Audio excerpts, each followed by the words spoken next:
In the Middle Ages, women's pubic hair was either scary or sinful or silly. This is the Detangler, where we comb through stories of hair as it appears in art, rituals, and legends. Today, we're going to talk about Europeans and what they did with their hair down there during the Middle Ages. The medieval period is also called the Middle Ages because it's in the middle between classical antiquity and what's called the modern period, which starts in the Renaissance. We're working our way through pubic hair history on the Detangler. I've already done ancient Egypt and ancient Greece, so check those out if you haven't seen them already. After this, we'll be moving on to the modern period, and there are so many periods that I want to tell you about. But these eras aren't firm. It's not like people back then flipped their calendars one day and said, oh, the medieval period's over, I guess it's time for the Renaissance. Everybody back on your heads. Depending which part of Europe you were in, the Middle Ages ended somewhere around 1400, 1500-ish. Like it was earlier in Italy and later in Britain. For the sake of this video, I'm going to use 1450 as the cutoff date because that's the date that the Oxford Companion to the Body gives as when the merkin was introduced to the world. A merkin, if you don't know, is a wig for the pubic region, and it was also my original inspiration for doing this whole series on pubic hair. There are a lot of reasons why I don't put much faith in this exact date as the moment merkins appeared on the scene, but it's convenient. But I'm getting ahead of myself. Today, let's focus on the medieval period, specifically medieval Christian Europe from the 12th century to the mid-15th century, as the last pre-merkin era. As I said, women's pubic hair at the time was considered scary, sinful, or silly. I should probably tell you about that thing. I've learned a bit about how YouTube works from my last couple of videos on this subject, and it turns out that I can reach a bigger audience if I censor myself. I think that this is ridiculous. I am not doing anything obscene. I'm not doing anything titillating. I'm talking about art history for the most part, and I'm doing it in a rational, factual way. But it worked in terms of the algorithm, so thank you if you found me through one of these videos. It also turns out that I find putting stickers over 800-year-old artifacts hilarious. So I hope you do too. Anywho, I've created membership levels if you join this channel. So if you want to see the uncensored version of this video or any of my future videos that may require it, you can join. There's a join button somewhere on your screen, probably, I hope. Anyway, and support this research. Thanks.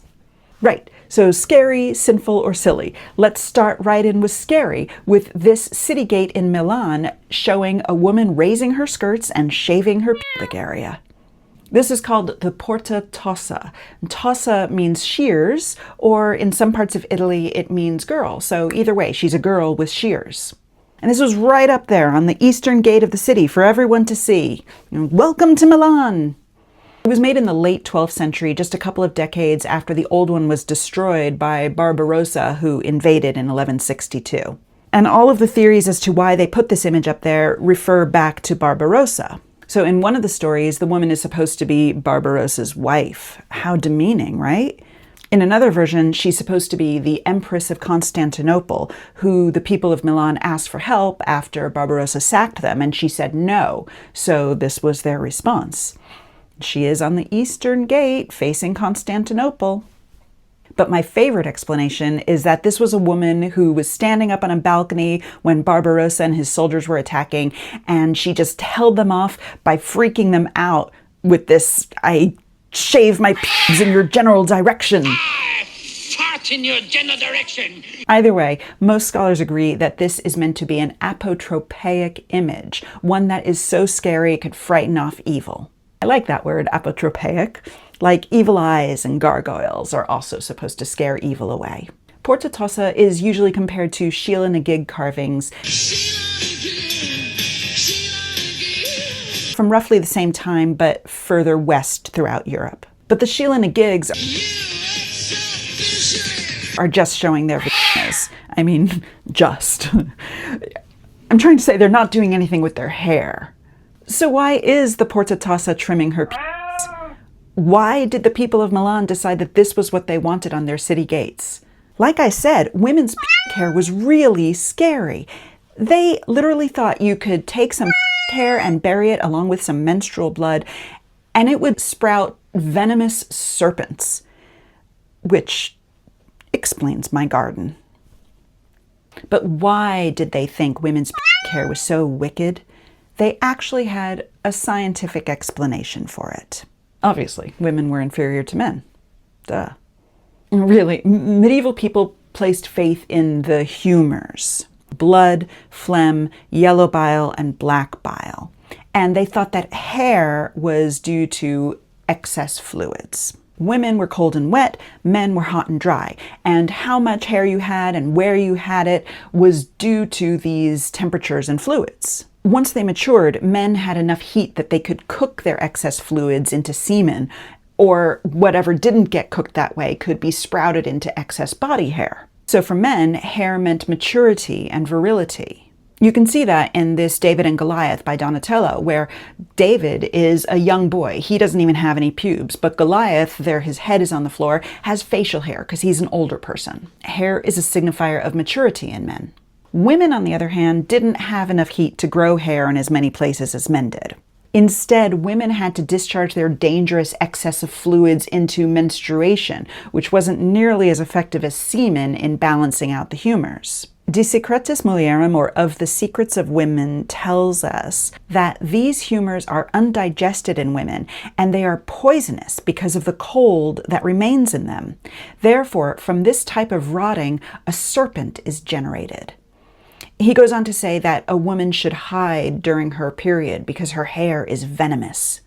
Serpents cannot be generated from the hairs of males because the humours in men are well digested, so their hair is not poisonous, nor does it rot as fast as a woman's does. Women were just better off removing this nasty evidence of defective, unbalanced humours and dangerous fluids. If they didn't, women who were too hairy were thought to be lecherous or sinful. Because they're so cold and wet, women were thought to be sex-crazed and hungry for semen to balance out their humours. They even thought that there was hair inside the uterus, the better to hold on to semen. So that's why medieval people thought that women had and should have less body hair than men. To be feminine meant being deficient in the right humours. It meant less body hair. On the other hand, that same logic of the humours somehow explained why women were able to grow longer, denser hair on the head than men who struggled with baldness. But that's going to be the subject for a different video. Okay, so I've already touched upon the idea of sin. Let's move right on to how hair on women was sinful. If you saw it in an artwork, you could interpret it as lust and temptation. It meant original sin. You can see in Lorenzo Maitani's Genesis reliefs that Eve has pubes. Yes, Adam does too, and his are thicker, but the fact that Eve shows pubes at all is evidence of her sinfulness. In Jan van Eyck's Ghent altarpiece, you can see that both Adam and Eve have pubes, so carefully depicted, each hair painted with a single hair brush. Adam looks just like a regular guy, but Eve follows most of the beauty conventions of the day. She has that high forehead, skinny eyebrows, and a big old pot belly, but she has pubes because, again, original sin. As we get closer to that 1450 cutoff date, you know, when they flip the calendar from medieval to Renaissance, we start seeing more body hair, especially on images of Christ, and it's there to show his humanity. Again, hair is there as a symbol of original sin. So it's being shown on Jesus to remind us that even in all of his perfection, he was really human. Representations of Christ shift during the Middle Ages from a triumphant Christ in earlier work where Jesus looks pretty much fine, healthy, he's triumphing over death, to a suffering Christ, where he's more and more shown like a real person in agony. They're trying to emphasize that Jesus was a real, living, breathing human being. He's God in human form, and here's the proof. So his body hair gets more and more attention as proof that Jesus was a real flesh and blood person. Let's close up on that Donatello, and voila! Jesus has pubes. He's a man, a real human man. And men can have pubes. It can even be sacred on men, but on women it was sinful. And scholars tell us that aristocratic women removed their pubes because it was scary and sinful, but also because they developed a taste for it during the Crusades when they met Muslim women who typically removed the hair from their bodies. And they brought that taste back with them to Europe. There's a really famous women's health and beauty manual from the 12th century from Italy called the Trotula. Hundreds of copies found their way all over Europe in Latin and also in vernacular languages. And it was aimed at aristocratic women and their attendants. One of the recipes for hair depilatory was for a woman to become very soft and smooth and hairless from her head down.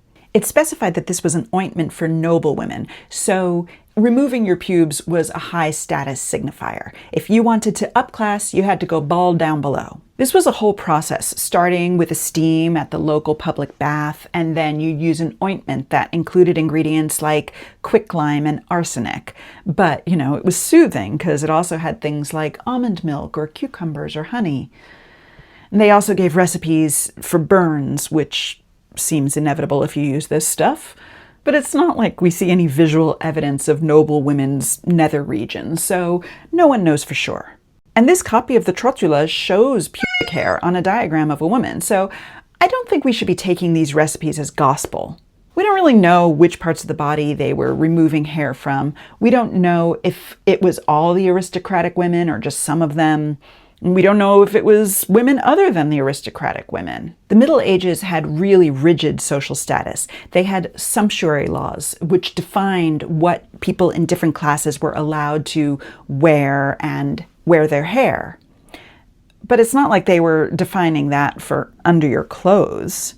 So no one really knows. It could be that the way you groomed your hair was the medieval form of social mobility. We do know that it was painful to remove body hair, both because of these caustic ingredients, but also because of the moralizing shame police. The Knight of La Tour Landry wrote a book that was meant to be moralizing advice for girls, and he tells the story of a woman tortured in hell by demons because she dared to remove hair from her hairline. Having hair was sinful, removing hair was sinful. Medieval women. So let's move on to silly, because pubic hair is always good for a laugh, am I right? Obviously, the Canterbury Tales is everyone's favorite collection of dirty stories from the Middle Ages. Geoffrey Chaucer wrote the Canterbury Tales in the 14th century, and yeah, he gives us some information about pubes. In The Miller's Tale, John is a rich carpenter. He's part of the emerging middle class. His wife Alison is young and upwardly mobile. We know that she's aspirational because she plucks her eyebrows thin and wears her headband high, so that probably means she plucks her hairline too. Very fashionable. They take in a lodger, Nicholas, who has an affair with Alison, and Alison is also being pursued by the parish clerk Absalom. There's a scene where Absalom comes looking for a kiss, and Alison just sticks her whole naked butt right out the window. And he kisses it, thinking it's her face, but he knew a woman had no beard. He felt something all rough and long-haired. It's funny, but we detanglers know that Chaucer was depicting Alison as this woman who was born poor but married well, because she plucks her hairline, but she leaves her pubes all unkempt. It's also just funny. This is comedy gold. The Canterbury Tales is a collection of stories from people who were all traveling together on a pilgrimage, because pilgrimages were a big deal in the medieval period. It gave people an opportunity to break out of their humdrum lives, leave their tiny little towns, and go see something new, meet new people. It meant fun and freedom. And so people bought souvenirs along the way, like pilgrim badges. You can recognize a pilgrim because they'd wear these badges on their hat, and they usually carried a staff. And so, obviously, you know where this is going. A lot of those pilgrim badges had these cute, funny, hairy, anthropomorphic jewels. Here's a hairy with little arms and legs going on a pilgrimage. Here's another one. This one has epaulets. There are loads of these. You can see how the hair is depicted around the edges. It's an important identifier because everyone knew jewels had hair. You know, we think we're so clever inventing pussy as a euphemism, but that was back in the Middle Ages. They were always depicting cute little furry animals as euphemisms for the vulva. Here's a cute little cat and mouse where that pussy really, really, really wants to catch her prey. Hair or fur was an essential element if you were trying to depict some junk. Here are a bunch of people carrying around a crowned vulva. on a litter like she's a queen. These things are just so hilarious. I don't think there really has to be any deeper meaning than that. These badges were cheap enough that just ordinary peasants could afford them. And since 80% of medieval people were peasants, I think it's really important that with all of these associations of scary and sinful, that hopefully most of the people, most of the time, just got to think of it as silly. I mean, yeah, they're associated with pilgrimages, and obviously that's a religious voyage, so clearly there's some sacrilege going on here. And clearly I'm not a medieval person. I'm not understanding it in its original context, but I just think they're funny. If you want a pilgrim badge, and I know you do, you can find loads of them on Etsy. I'm getting one through Lionheart Reproductions. I'll leave a link down below. There's so much history to cover, so much hair to cover. And it's not all hair. In every culture that I've looked at, I have found hair stories, legends, art, rituals. Hair is something that we all grow, but we can remove it from our body. So as a substance, it's rich with meaning. I hope you'll continue to join me on the detangler as we untangle these strands. Please like and subscribe if you haven't already. You can join at one of those membership levels I told you about, or send me a thanks, or leave a comment below. Thanks so much. I'm so glad you're here.